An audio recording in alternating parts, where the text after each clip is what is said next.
How's it going, everyone? Welcome back to another video. This is the final one of 2023, so I do hope you enjoy it. We have quite a bit of info to get through. We've got a bit of laughs at the end of the video to go out in a comedic style, but we've also got some really juicy bits of info to get through, including the HellBlade dilemma drama that's going right now, which I think is worth discussing.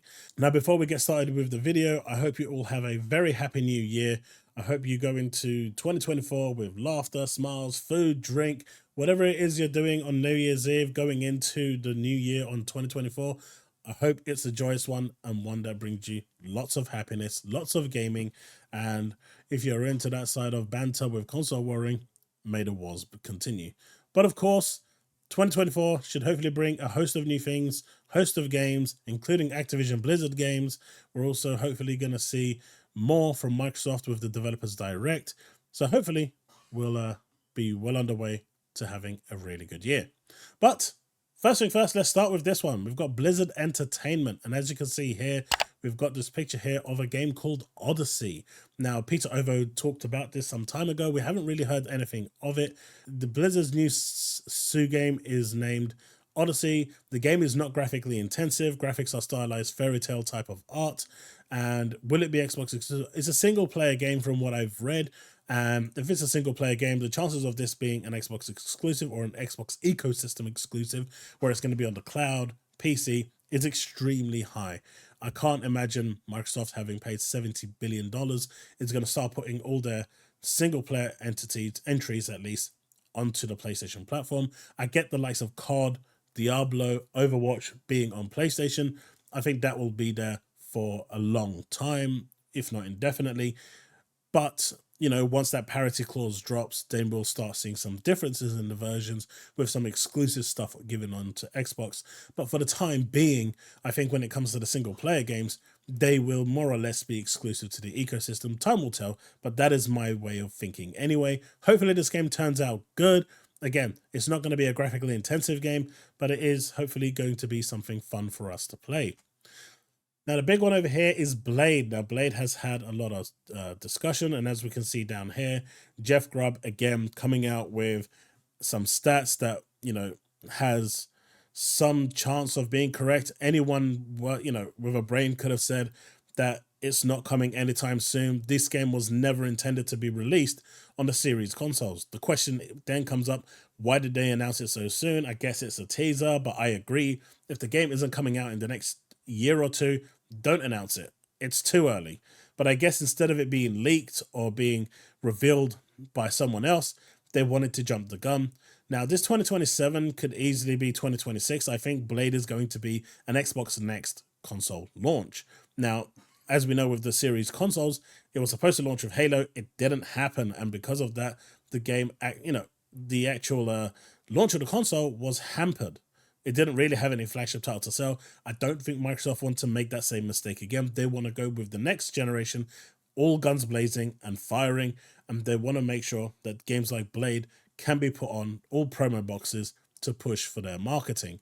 So if the Xbox Next is coming in 2026, you'll see that Blade is going to be a launch title then. If the Xbox Next is delayed to 2027, then Blade will be coming in 2027. It's really that simple. So we come to this one over here. This one is regarding HellBlade 2. Now, as we can see down here, at least PS5 games actually hit 30 FPS. Blade 2 running at 24 FPS on the clip they talk about highly. Now, this is on the video that was shown at the Game Awards. So I said over here, the clip shown was a high quality video, likely at the quality of a Blu-ray. So that makes sense, right? Because it's a video. It's not a live performance of the game. It's a video. Sure, they could have done it at 30 FPS or whatever using different codecs. But if they decided to use a Blu-ray codec, the FPS for a Blu-ray video is 24. The video that was shown is 24.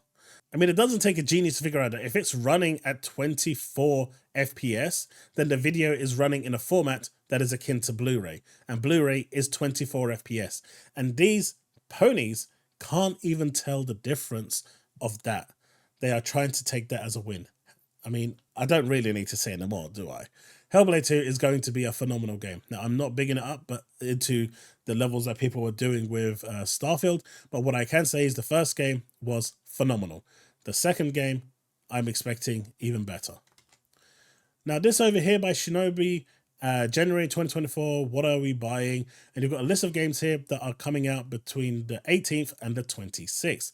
Now, Prince of Persia is that weird 2D one that was shown by Ubisoft that is going to be coming. That's going to be the first one to land on the 18th. On the 19th, we've got The Last of Us Part 2 Remastered, because we all needed a bit of that. Of course, for $10, it's not too bad for the upgrade. You get levels that were removed previously, and you get the extra game mode. So for $10, it's not so bad. Another code is actually one I'm actually very interested in. I've seen a trailer. It looks really nice. It's a puzzle-based game on the Switch. It caught my interest. I'm probably going to pick it up. Ace Attorney, I've never really been interested in. Tekken, if you're interested in that sort of thing, definitely check it out. It's a beat-em-up. And if you like beat-em-ups, Tekken is definitely going to be one for you. And of course, we've got Like a Dragon Infinite Wealth. So if you like any of these games, that's our January list. And of course, we've got a bunch more coming in February. And with the Developers Direct aimed at for early January from Microsoft, once that arrives, we should get some more concrete information on release dates, at least for the first quarter of what is coming for Xbox. And of course, the Activision Blizzard games are also going to start dropping in waves starting from January. So great stuff. Now, this one over here, I think is really important for Microsoft. Now, gacha games, obviously in China, are having a massive change right now with their legal system, but America and Europe hasn't been affected by this. And as we have seen, there's been that massive push from, the Chinese companies to release their stuff in the West, likely because of this. The restrictions over there are just becoming more and more untenable for them and unprofitable. So they've been trying to do this. As you know, whatever the rules are in China doesn't have to adhere to America and Europe. They can do their own rules and regulations. But we know that NetEase is actually making this game, and it was announced for PS5 and PC. Now, obviously, this doesn't mean absolutely nothing. Now, as we can see from the trailer here, Project Mugen is aiming to be a really big game. It's going to try and compete with the likes of Genshin Impact, Honkai Star Rail, Zenith Zone Zero, Tower of Fantasy. So, Arknight's Enfield is also coming, but this game seems to have a much, much bigger, broader appeal. It's got that kind of Spider-Man-esque to it, open world. It looks huge. It looks really ambitious. And with Microsoft now partnering up with NetEase again, this is the perfect opportunity for them to step in and try and get this game as an exclusive to the Xbox ecosystem. Xbox, PC, cloud. Maybe even if they don't get it to cloud, at least PC and Xbox is a cert. This is something that they probably want to move in now and take, as an exclusive. Otherwise, this is going to be another game that goes to the PlayStation platform. Now, we do know that with Genshin Impact, Microsoft was approached first for it. Microsoft said that that game had no chance of making any money. How foolish and stupid they were to think that that game was a monumental success. Whether it was because of COVID or not is irrelevant. That game is still making bank. So is games like Honkai Star Rail, and Hoyoverse is raking in the money, as well as Sony. Sony has made sure that those games are exclusive to their platform. So it's high tide that Microsoft steps in and gets one of these games onto its ecosystem for its fans. Now, we know Blue Protocol is coming. Blue Protocol is not a gacha game. This one is going to be a gacha game, but at the same time, this is the sort of game that Microsoft wants to invest in order to stay relevant. And as you can see from the gameplay, it looks phenomenally good. It looks really nice. The art style is really good, and it will appeal not only to, the Japanese market, but to the Western market as well. So definitely one for Microsoft to definitely go for and try and capture that exclusive deal so as soon as possible, because I think this could be a game changer for them, not only in the Japanese market, but just for people that want to play these sorts of games on Xbox. And it's just a cash cow, honestly. The game looks great. It's got huge potential, and yeah, nothing more can be said about this. Phil, go grab it. Now, this one over here is the next one I want to look at. Now, Epic Game Store has been giving away free games for a long time now. Apparently, what they're giving away has been leaked. Now, if you remember a few days ago, or about a week ago, I said Fallout 3 was free on Epic Game Store. I didn't realize Ghostwire Tokyo was free as well, but there were some really nice games that were actually given out. Ghostwire Tokyo, Outer Worlds, These are all now gone. Saints Row is the free game today for those of you looking to grab it. Then it's Ghost Runner, Escape Academy, 20 Minutes Till Dawn, A Plague Tale, Innocence on the 3rd, and from the 4th of Jan to the 11th of Jan, you're getting Marvel's Guardians of the Galaxy. If you've got an Epic Games account and your PC is capable, definitely grab it. Even if it's not capable, just grab it anyway. It's free games. You can't go wrong. If you ever decide to get a powerful PC, or if these games ever work on GeForce Now, you can play them without having a powerful PC. Definitely something to consider. All right, so this one over here is a little bit of a weird one because now we're seeing the Red Dragon, you know, the Red Dragon. Now he's trying to lie to get engagement. I mean, he's now sinking into unbelievable lows. We already saw him use his wife to try and console war and get engagement. That obviously backfired quite heavily on him. And now we're seeing him lying purposefully to try and actually twist what is actually written on digital trends in order to try and get that one up for that engagement. Like, I don't think there's actually any low that this guy won't actually go to. And as you can see here, Red Dragon has now resorted to lying for engagement. Is there anything this clown won't do for engagement? The actual fact is that the scores are PlayStation 5 got a C+. In my opinion, it should have got a C-. Xbox got a B-, which I think should have been a B+, and Switch, rightfully so, got an A, which is well deserved. They had bangers every single month for the whole year. So to say that, you know, Switch didn't deserve it is ludicrous. But he had to lie here. 2023 Gaming Report Card, final scores for PS5, Xbox, and Switch. Digital trends, spoiler, PS5 gets up. He had to lie to try and get his engagement. So sad. And it doesn't stop there. This dude here, that generic Eric, even he had to lie. You know, this is the one that actually takes pleasure in watching children cry and suffer. That's this guy. This guy, right? He takes pleasure in that. Sick fuck. But even he had to lie to try and get engagement because there's nothing on PlayStation. Now they're having to resort to using their wives. They have to lie to try and get engagement. I mean, where does it end? Where does it end? It's so sad that they have to even lie now to try and get engagement. It's pathetic. This one I wanted to give out because I thought about it long and hard. There's been a bunch of clowns this year, but I think Reforge Gaming definitely takes the Clown of the Year award for 2023. He has to, because just listening to this clip, you know, as I say here, just listening to this clip of him making excuse after excuse and sucking off Sony like his life depended on it was nauseating.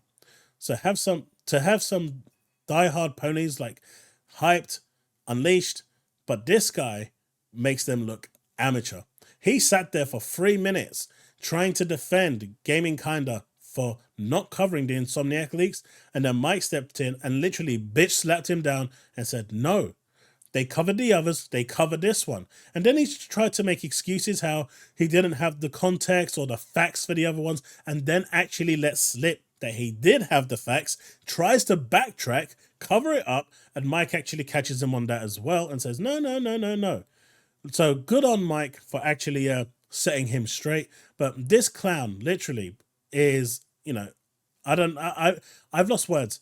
Thanks to Astro Cyborg, we laugh at him every week on my streams. So for those of you that turn up, we will continue to do that because as Clown of the Year, we do need some entertainment. You know, we do need some laughter, and he provides the worst takes. I mean, literally, there isn't a single person that I've seen in the PlayStation community that has had a bad take every single time. This guy takes the cake.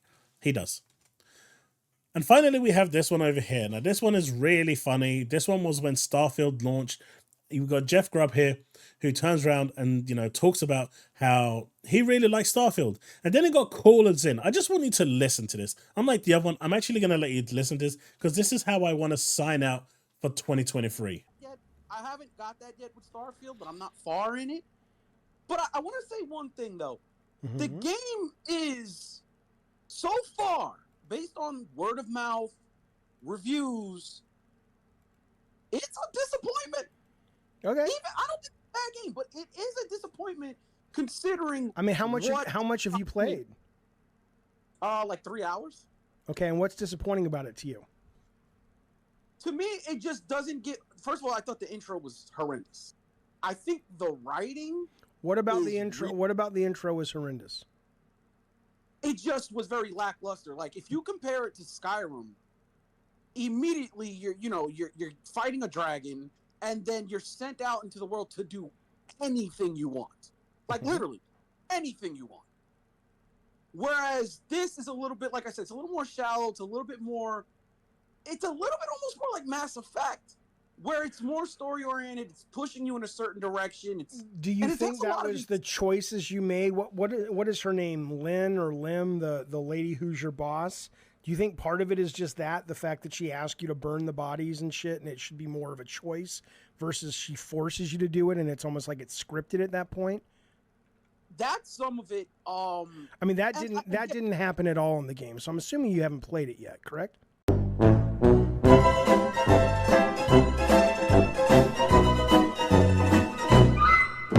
But wait, there's more. No, I swear to God, I played it, but it's like when you go to.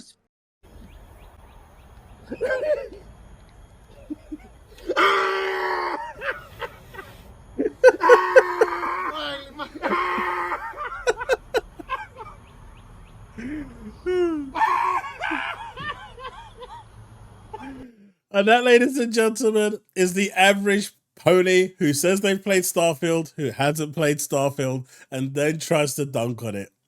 I thought I'd go out with a really funny one because that was hilarious, right? That is literally exposed. Now, a lot of you have been asking me what is my favorite game of 2023. I have to say, for me, the game of the year, by far, for me, it's Alan Wake. Alan Wake 2 for me was by far my favorite game of 2023. Now, of course, we do have an honorable mention, and that is Kong. Right. Happy New Year. See you later. Remain legend. I'm out.